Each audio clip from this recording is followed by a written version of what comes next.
Oke,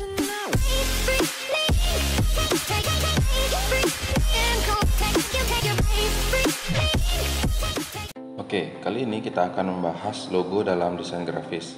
Ya, apa sih logo itu? Kita akan bahas dari pengertian dari logo, kemudian jenis logo, fungsi logo, dan cara pemakaian logo.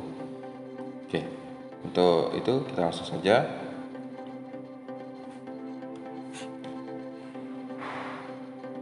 Apa itu logo? Logo adalah sebuah tulisan, sketsa atau gambar yang mempunyai makna tertentu dan bisa mewakili identitas atas suatu entitas. Ya, entitas ini adalah bisa subjeknya itu adalah lembaga, organisasi, perusahaan, negara, produk, ataupun diri kalian sendiri. Ya, mencerminkan diri juga bisa.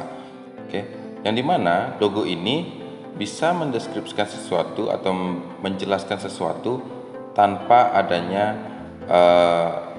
paragraf deskripsi, ya, tanpa dideskripsikan. Orang itu sudah paham atau sudah tahu logo itu menampilkan apa. Contoh, misalnya kalian yang lagi tren saat ini itu geprek, kalian tinggal membuat logo ayam, kemudian diberikan efek api ataupun goresan api, itu sudah mewakili bahwa kalian menjual ayam. Salah satunya ayam geprek yang dengan cita rasa yang pedas gitu. Kita lanjut ke jenis-jenis logo. Jenis-jenis logo, ya, kita ketahui secara dasar itu secara umum itu logo itu terdiri dari dua, yaitu logo mark atau logo type, di mana logo mark itu adalah logo yang berupa gambar dan logo type adalah logo yang berupa teks. Adapun logo yang lagi satu yaitu logo penggabungan dari logo mark dan logo type atau logo dengan gambar dan teks, ya. Nah, Bapak sudah tampilkan beberapa contohnya. Untuk logo teks itu ada logo type, ya, kemudian ada geometric word mark logo, kemudian ada letter mark logo, kemudian untuk logo bergambar itu ada pictorial logo atau pictorial mark, kemudian yang kedua itu ada abstract logo, kemudian yang ketiga itu adalah mascot logo. Nah, untuk logo yang digabungkan antara gambar dan teks itu ada emblem logo dan combination logo. Oke. Untuk logo type atau wordmark logo, ya, logo ini lebih menampilkan sebuah logo berupa tulisan atau berupa font yang memang sudah menjadi ciri khasnya. Ya, kita ambil saja contohnya itu adalah Google, ya, Coca-Cola, Nikon, dan Asus, ya. Itu sudah dari tahun ke tahun kalian, walaupun kalian itu baru mengetahuinya, kalian udah tahu itu logo dari perusahaan tersebut dari fontnya saja, ya. Fontnya saja sudah kalian tahu bahwa itu logonya dari Nikon, ya, logonya dari Asus, logonya dari Google, atau logonya dari Coca-Cola. Ya, jadi dengan tulisan ini dia sudah mewakili brand dari perusahaan yang mereka naungi. Misalnya kayak Google dengan logo yang tulisan dengan warna yang sudah ditentukan itu, kalian sudah tahu perusahaan itu adalah perusahaan Google. Kemudian Coca-Cola juga seperti itu. Nah, logo Coca-Cola ini juga sudah dari dulu sekali sudah ada logonya dengan berupa tulisan seperti itu, tulisan script, ya, kalau masuk di tipografi. Kemudian logo teks yang kedua yaitu ada geometric wordmark logo, ya. Bedanya ini logonya hampir sama dengan logo type yang tadi, ya, berupa tulisan, tapi bedanya adalah logo geometric wordmark logo ini adalah logo yang menampilkan atau dibarengi dengan objek-objek geometris. Contohnya seperti oval, persegi panjang, segitiga, ataupun yang lainnya. Contoh aja logo yang menggunakan geometric wordmark logo adalah logonya Ford, Samsung dengan ovalnya yang dimiringkan, kemudian ada Vivo, ada Xiaomi, ya. Oke, seperti itu contohnya untuk geometric wordmark logo. Kita lanjut ke jenis logo yang selanjutnya. Nah, logo selanjutnya itu adalah lettermark logo atau inisial logo, ya. Untuk logo ini, perusahaan ataupun brand yang menggunakan logo seperti ini adalah logo yang menampilkan inisial dari perusahaan tersebut. Contohnya aja seperti Adobe, ya. Logo Adobe ini dia ambil dari huruf A-nya, ya, huruf A-nya. Kemudian ada contoh lagi yaitu Bank Mega dengan huruf M-nya. Kemudian untuk browser sendiri itu ada Opera dengan huruf O-nya sendiri yang di depannya, ya. Dia ngambil inisial-inisial dari nama perusahaannya atau nama brand mereka. Oke, seperti itu, ya. Itu tadi yang sudah saya bahas tentang logo type atau logo yang berupa teks. Oke, kemudian kita lanjut ke logo yang berupa gambar, yaitu pictorial logo. Salah satu contohnya pictorial logo ini adalah logo yang tidak ada tulisan sama sekali, ya. Dan logonya ini juga sudah mencirikan dari perusahaan sendiri, ya. Seperti contohnya itu ada Apple, ada Twitter, kemudian ada Android, ya. Yang mana kalau kita cari filosofi dari Apple itu ternyata dia adalah perusahaan yang memang menggunakan Apple itu seperti mudah sekali menyebutkan itu, ya. Kalau kita cari informasinya, kenapa sih Apple itu menggunakan kata Apple dan logonya Apple? Karena Apple itu adalah suatu kata atau yang gampang atau mudah diingat, seperti itu. Kemudian ada Twitter dengan logo burungnya dan Android dengan logo robotnya. Dia mencirikan bahwa misalnya kayak Android berarti dia kayak robot, seperti itu, ya. Jadi dia menggunakan logo berupa gambar atau pictorial logo tanpa adanya embel-embel tulisan, seperti itu. Nah, untuk selanjutnya itu ada maskot logo. Maskot logo di sini, ya, adalah logo yang memanfaatkan sebuah karakter, ya, sebuah karakter, baik itu karakternya adalah tumbuh-tumbuhan, hewan ataupun manusia, ya. Nah, untuk logo maskot ini kelebihannya sendiri itu adalah tidak terpatok untuk bentuknya, ya, karena dia berupa maskot. Dengan maskot berubah gayanya seperti apapun, logonya tetap akan menciri khasnya dia. Contoh aja, kalau kalian dulu di McD itu ada badut, ya. Nah, badutnya itu dia gunakan untuk maskot logo. Dia posisi duduk, berdiri, ya, itu masih tetap dibilang itu logonya McD dulu, gitu.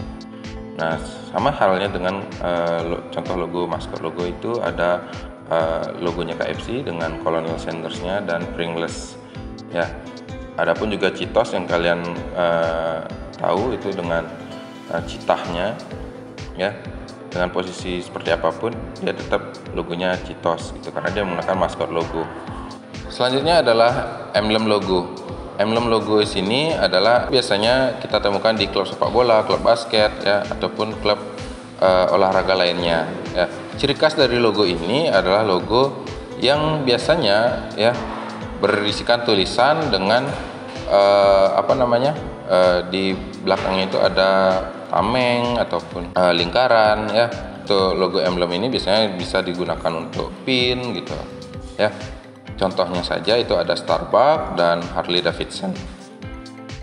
Nah, untuk yang terakhir itu adalah combination logo, ya. Combination logo ini penggabungan dari logo pictorial dan logo type atau logo dengan tulisan, ya, logo dengan gambar dan logo dengan tulisan.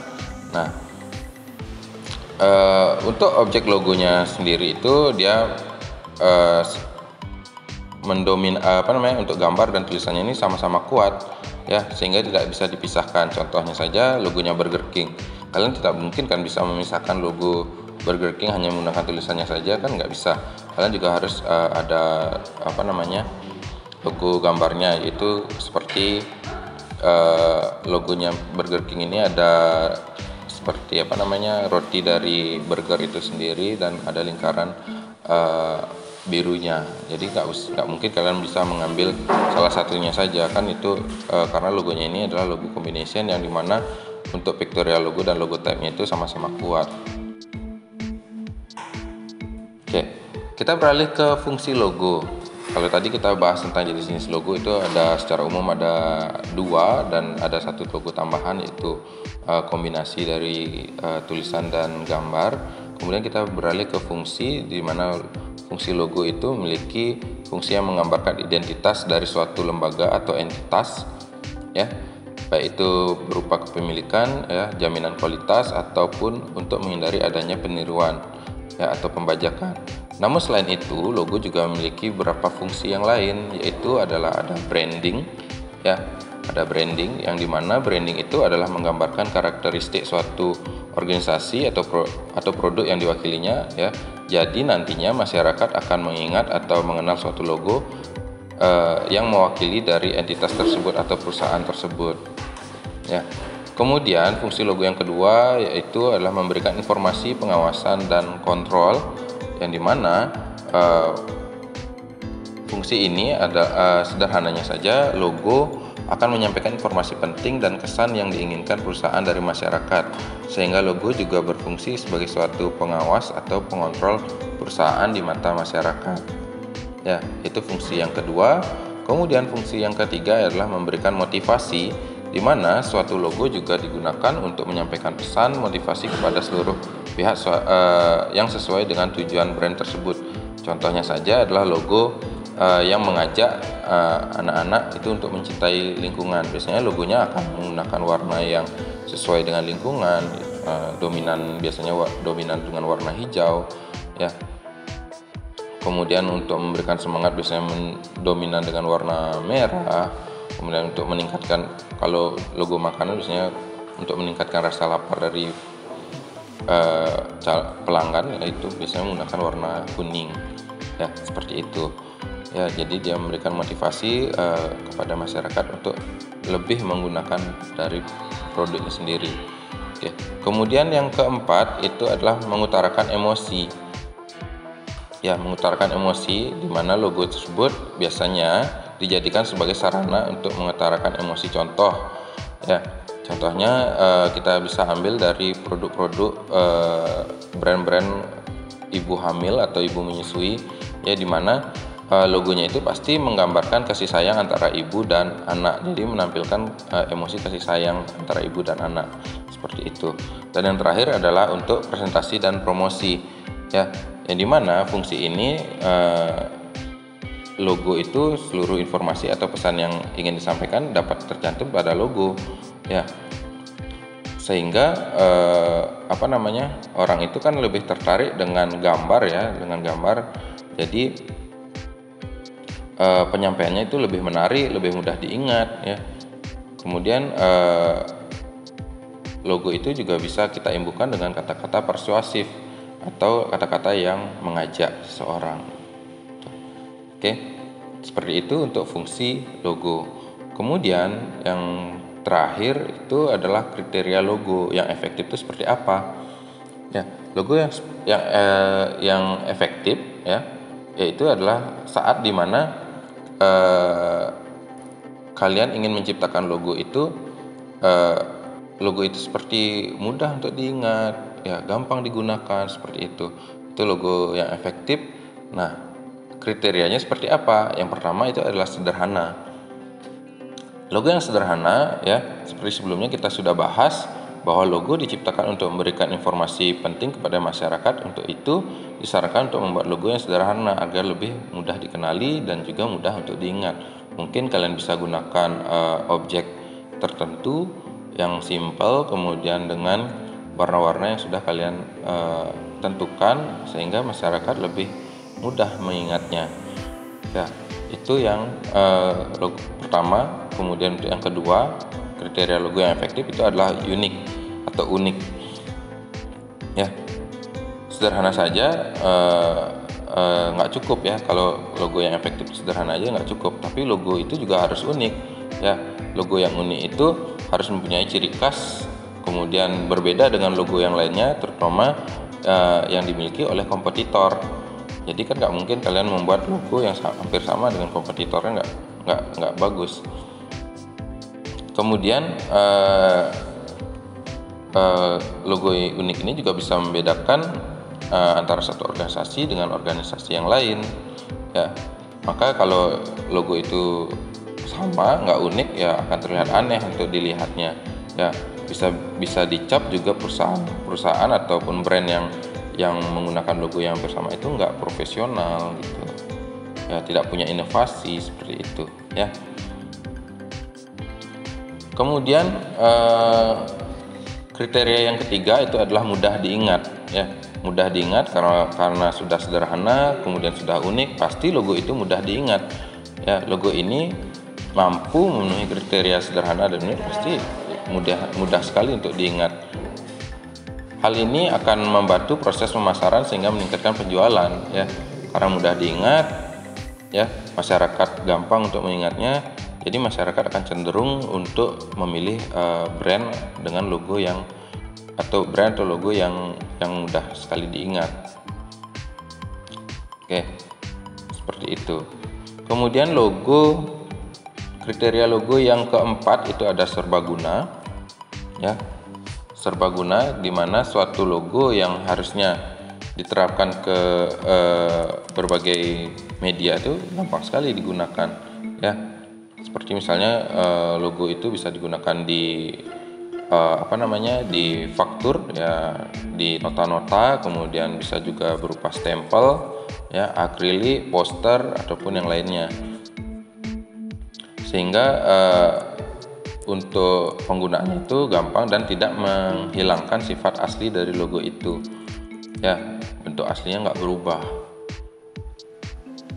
Kemudian yang kelima, kriteria yang kelima itu adalah sesuai, ya, dimana suatu logo juga harus mampu menggambarkan apa yang ditawarkan oleh suatu entitas atau perusahaan serta nilai dari entitas tersebut di mata masyarakat, ya. Jadi nilainya itu tidak berubah, ya, dan logo itu bisa menggambarkan perusahaan tersebut. Contohnya saja itu misalnya logonya Asus, ya. Kalian tanpa perlu memberitahu Asus itu menjual apa, kalian sudah tahu bahwa Asus itu menjual elektronik, baik itu laptop ataupun handphone, ya. Dia sudah menceritakan brandnya itu berupa itu dia sudah sesuai berarti, ya. Untuk logo dari yang sesuai ini juga ada contoh lagi satu, yaitu logonya Gojek. Kalian bisa tahu, kita tanpa perlu berpikir dua kali, kita tahu itu logonya Gojek, dan dia memberikan suatu jasa apa di brand itu gitu. Nah, untuk kriteria yang terakhir itu adalah tahan lama, ya, tidak lekang oleh waktu, ya, tidak tergerus oleh mode, gaya atau yang setiap tahunnya pasti berubah-berubah, ya.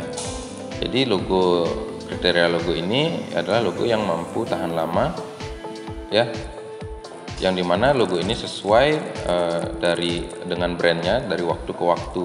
Contohnya saja logonya Coca-Cola. Dari zaman dulu kalian sudah tahu logo Coca-Cola itu berupa logo type, dimana tulisannya Coca-Cola seperti itu, ya.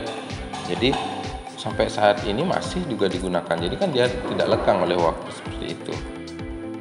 Oke, itu kriteria yang dapat Bapak sampaikan tentang logo yang efektif. Oke, yang terakhir, ya, kita gunakan logo itu seperti apa sih? Nah, dalam penggunaan logo itu ada beberapa penggunaan, ya. Contohnya adalah logo dengan persegi, ya, logo persegi, di mana penempatannya biasanya diberikan jarak minimum, ya, dari pinggir ke pinggir, ya. Itu biasanya jarak minimumnya berukuran lebar 0,5 inci atau yang proporsional dengan itu. Oke, kemudian untuk logo sendiri dan penggunaannya biasanya itu tidak boleh dirubah warna-warnanya kecuali logo tersebut bersifat untuk watermark. Jadi dia akan dirubah dengan skala abu-abu, ya, seperti itu. Dan untuk penggunaannya sendiri juga ada logo persegi, ada logo spanduk, atau dalam artian dia logo yang persegi panjang, tulisannya di samping kalau ada tulisannya, ya. Kemudian ada logo skala abu-abu yang biasanya digunakan untuk watermark.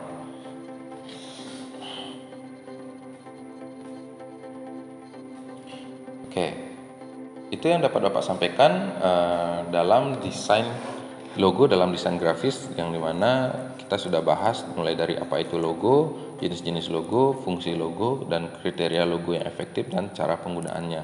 Oke, terima kasih dan salam belajar.